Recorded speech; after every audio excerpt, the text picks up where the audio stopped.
लाहौरीपुर के एक छोटे से गांव में एक मेहनती किसान रहता था। वो अपनी पत्नी के साथ रहता था। राजेश एक आलू बेचने का काम करता था। वो सिर्फ एक काम नहीं, वो उसके जीवन का, रोजी रोटी का सहारा था। अरे राजेश भाई, आलू के क्या रेट है? अरे राजू भाई, तुम्हारे लिए तो वही पुराना रेट 10 रुपए। भाई, इतने सालों में तुम्हें एक हो जो साफ सुथरा और कम दामों पर आलू बेचते हो। हाँ भाई, इतने दिनों में कौन ही यहाँ पर है जो सस्ते दामों पर आलू बेचता है? एक मैं ही तो हूँ, बाकी सब तो अपने जेब भरने में रहते हैं। सच कहूँ तो भाई, तुम्हारी दुकान से आलू खरीदने का खुद ही मन कर जाता है। ना तोल में धोखा, और साफ सुथरी भी, और व्यवहार भी कितना नरम। अरे राजू भाई, सब ऊपर वाले की मेहरबानी है। मेहनत तो करता हूँ, पर असली दौलत तो लोगों का भरोसा ही है। चलो भाई, अब आज बहुत बात कर लिया, अब 1 किलो आलू दे दो। अरे हाँ भाई, तोल देता हूँ। तुम्हारे लिए तो 1-2 आलू और दे दूँगा, फर्ज बनता है। ऐसे ही राजेश अलग अलग जगहों में, गांव में घूमकर ऐसे ही राजेश आलू बेचकर घर आ जाता है। राजेश, आज तो तुमने आलू बड़े जल्दी बेच लिए। हाँ राधिका, सब कह रहे थे तुम्हारे आलू सबसे बढ़िया और साफ होते हैं, इसलिए जल्दी बेचकर आ गया। अगले ही दिन बहुत तेज बारिश होने लगती है। फिर भी राजेश आलू का ठेला लेकर निकल जाता है बेचने। तभी उसके पास एक बूढ़े बाबा आते हैं। बेटा, बहुत दिन से भूखा हूँ, कुछ खाने को दे दे। अरे दादाजी, अभी अभी मैं घर से निकला हूँ और अभी तक मेरे एक भी आलू नहीं बिके हैं। मेरे पास कुछ भी खाने के लिए नहीं है। कोई बात नहीं बेटा, अगर तू खाने के लिए कुछ नहीं दे सकता तो एक गुजारिश है, तू मुझे अपने साथ काम पर रख ले। मेरा इस दुनिया में मेरे अलावा कोई नहीं है। तू जो भी मुझे देगा मैं उसमें ही गुजारा कर लूँगा। ठीक है बाबा, आप मेरे साथ ठेले पर काम कर लेना। जब मैं ग्राहकों से बात करूँगा तो आप आलू तोल लिया करना। अगर मेरे साथ काम करेंगी तो 2 रोटी पक्का आपको मिलेगा। राजेश और दादा दोनों आलू बेचने के लिए आगे निकल जाते हैं और दादाजी पानी पीने चले जाते हैं। अरे राजेश भैया, आज आलू की क्या रेट लगाए हैं? अरे बहन जी, आज तो आलू सिर्फ मैं 10 रुपये में दे रहा हूँ, क्योंकि बारिश की वजह से तो कोई खरीदने आ ही नहीं रहा है। वाह भैया, सिर्फ 10 रुपये? फिर तुम मुझे 3 किलो आलू दे दो। रोज़ रोज़ बारिश में आना तो मुश्किल है। हाँ, ये लो बहन जी, और ध्यान से जाना, सड़कें बहुत गिले हुए हैं। और एक बात बताना था, मंडी का जो रास्ता है वो टूटा पड़ा है पूरा। और सुबह तो एक लड़की भी वहाँ गिर गई, उसे सबने उठाया फिर, और वहाँ का रास्ता पूरी तरीके से टूट चुका है। अरे ये क्या हो गया? वहीं तो मेरे सारे आलू बिकते हैं। अब मैं आलू कैसे बेचूंगा? मेरे आलू कैसे, इतने सारे आलू कैसे बिकेंगे? ऐसे ही कुछ आलू वो गांव में ही बेचकर घर लौट जाते हैं। अरे आज आप इतना देर क्यों कर दिए? और ये कौन है? राधिका, ये बाबा मुझे मिले थे रास्ते में, तो मैंने इन्हें काम पे रख लिया है और ये हमारे साथ काम करेंगे। अरे राधिका, आज मुझे रास्ते में एक औरत मिली थी। उसने कहा कि मंडी वाला रास्ता टूट चुका है, अब मैं आलू कैसे बेचूंगा वहाँ। तभी उसके घर मुखिया आ जाते हैं। अरे मुखिया जी, आपने यहाँ आने की कष्ट क्यों की इतने बारिश में? सब ठीक तो है? ठीक कैसे रहेगा राजेश? तुमने जो मुझसे उधारी पैसे लिए थे वो अब तक जमा नहीं किए। और अगर तुमने कुछ दिनों में जमा नहीं किया तो तुम्हें ये घर मेरे हवाले करना होगा। अरे मुखिया जी, मैं जिस रास्ते से होकर आलू बेचने जाता था वो रास्ता तो टूट चुका है और मेरे आलू ज्यादा बिक नहीं पा रहे हैं। मुझे तुम्हारे रास्ते और आलू से कोई मतलब नहीं है, मुझे बस मेरा पैसा वापस चाहिए। इतना कहकर मुखिया वहाँ से अपने घर चला जाता है। फिर अगर हमने पैसे नहीं लौटाए तो वो हमसे हमारा घर छीन लेगा, फिर हम कहाँ जाएंगे? वही तो मेरे समझ में भी नहीं आ रहा है राधिका। सारे रास्ते बंद हैं मंडी जाने के। बारिश इतने हो रहे हैं कि बाहर निकलना मुश्किल है। बेटा राजेश, अगर मैं कहूँ तो एक बात है, क्यों ना कहिए दादाजी, आप तो हमेशा उपाय निकालते हैं। हमारे पास आलू तो ढेर सारे हैं, क्यों ना हम उसी आलू से समोसे का ठेला लगाए।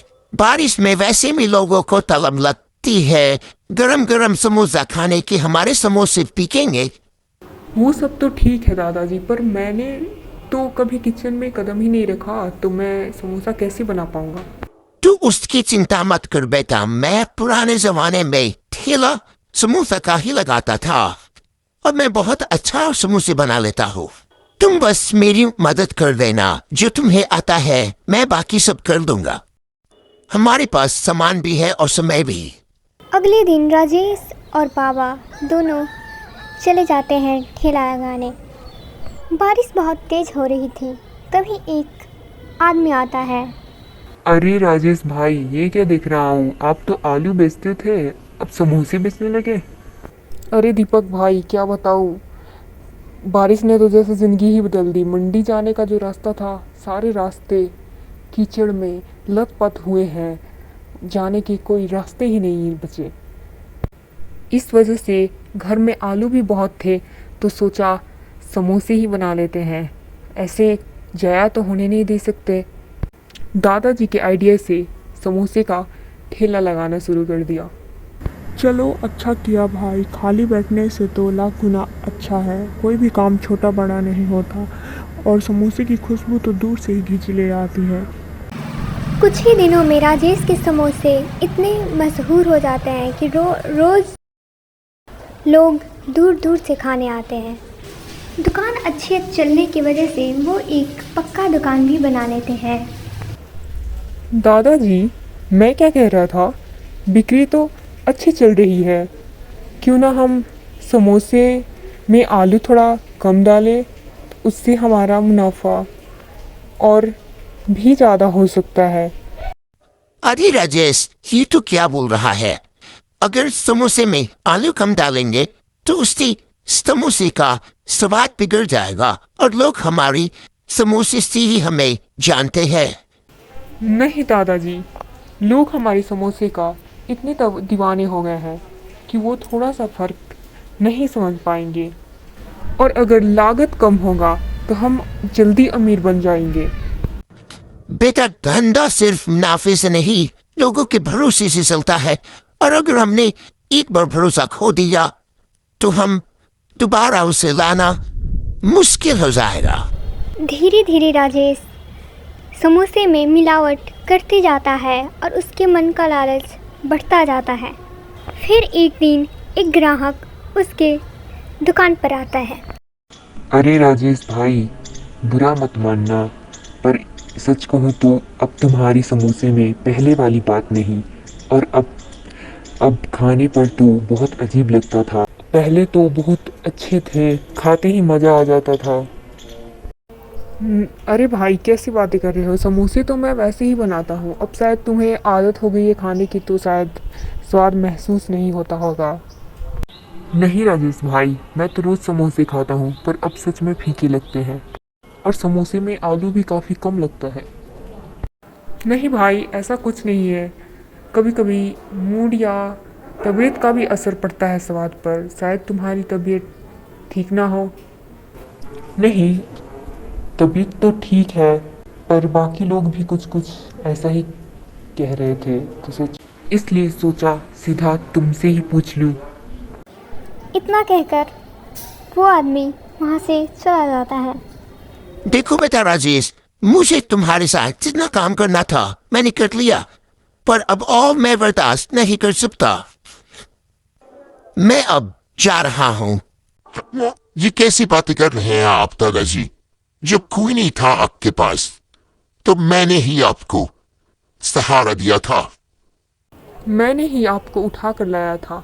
हाँ, आपके पास तो खाने का भी कुछ नहीं था।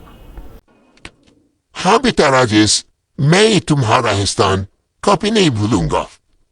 तब तुम एक ईमानदार थे और अब तुम एक लालची और मिलावट करने वाला इंसान बन गए हो। अब तुम लोगों के साथ धोखा कर रहे हो, मिलावट कर रहे हो और झूठ भी बोलने लगे हो। धोखा? अरे दादाजी, मैं तो आजकल के ज़माने में ऊपर नीचे ना करो तो धंधा चल नहीं पाता है।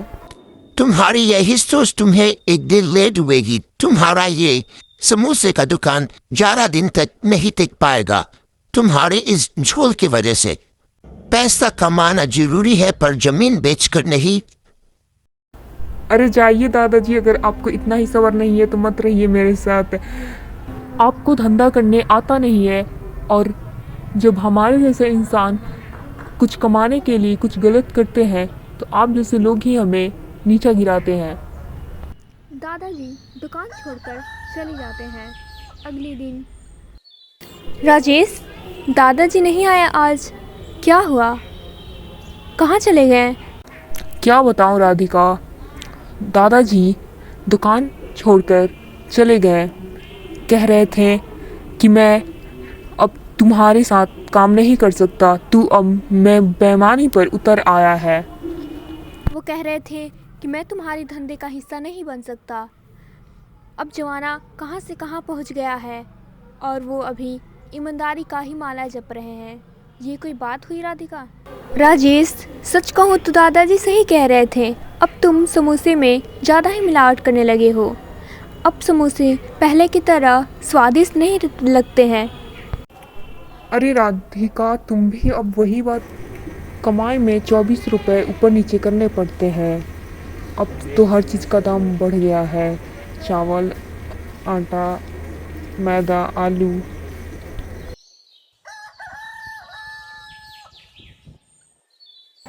धीरे धीरे राजेश लालची इंसान बन गया और अब वो समोसे में मिलावट करना शुरू कर दिया। तेल घटिया, आलू घटिए और बाकी सारे सामान भी लो क्वालिटी का बनाने लगा। समोसा दूँ? नहीं राजेश भाई, अब तुम्हारे समोसे वैसे नहीं रहे जैसे पहले हुआ करते थे। मेरा अब तो खाने का मन ही नहीं करता। धीरे धीरे राजेश की दुकान पर बिल्कुल भी ग्राहक आना बंद हो जाते हैं। राधिका, अब तो हमारे दुकान पर कोई भी ग्राहक नहीं आ रहा है। सब दूर से ही देखकर मुंह फेर ले रहे हैं। राजेश, मैंने तो पहले ही तुमसे कहा था कि धंधा ईमानदारी से चलता है, पर तुमने तो मेरी भी नहीं सुनी और ना ही दादाजी की सुनी। लालच में इतने अंधे हो गए कि अपने ही हाथों से मेहनत से बनाई गई दुकान को भी तुमने बर्बाद कर दिया। हाँ राधिका, मुझे बहुत अफसोस है। याद है, मैं कटोरी भर के समोसे बेचा करता था। मैं जहाँ भी रहता था लोग वहाँ आकर लाइन लगाकर समोसे लिया करते थे और अब तो लोग देखते ही नज़रें फेर लेते हैं। राजेश, क्योंकि तुमने लोगों का भरोसा तोड़ा है और उनके स्वास्थ्य के साथ खेला है। सोचा था थोड़ा मुनाफा बढ़ा लूँगा, पर ये नहीं सोचा था कि लोगों की नज़रों में गिर जाऊँगा। अब समझ आ रहा है, दुकान की चमक धमक कुछ भी नहीं, लोग स्वाद पहचानते हैं, सच्चाई को पहचानते हैं। अब पछताने से कुछ नहीं होगा राजेश। अगर सही में बदलना चाहते हो तो तुम्हें दोबारा से शुरुआत करनी पड़ेगी। वही ईमानदार से काम करना और सच्चाई के साथ। राजेश ने फिर से मेहनत करना शुरू कर दिया